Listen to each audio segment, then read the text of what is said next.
రాష్ట్రానికి గడుకాలం దాపరించింది.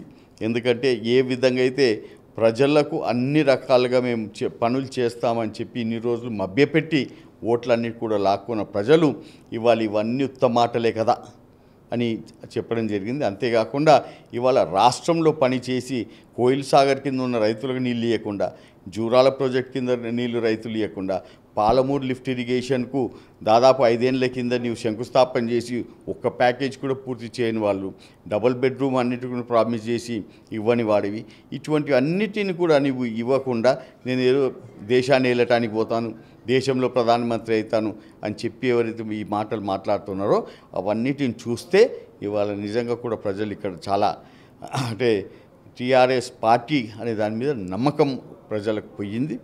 అదేవిధంగా ఇవాళ క్యాండిడేట్స్ను సెలెక్ట్ చేసే విధానాన్ని కూడా పబ్లిక్ చూస్తున్నారు.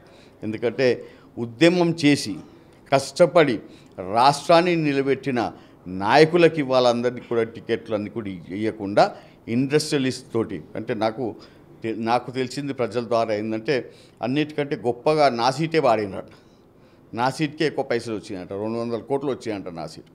ఇంకో దానికి చేవెళ్ళకు 150 కోట్లు వచ్చాయంట, ఇంకో దానికి 100 కోట్లు వచ్చాయంట.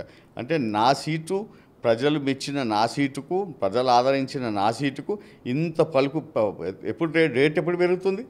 ఎప్పుడు పెరుగుతుంది రేటు? దాని డిమాండ్ ఉన్నప్పుడు. కాబట్టి నా సీటుకు డిమాండ్ ఉండి ఇంత పలికినందుకు దానికి కూడా నేను చాలా సంతోషంగా ఉన్నాను.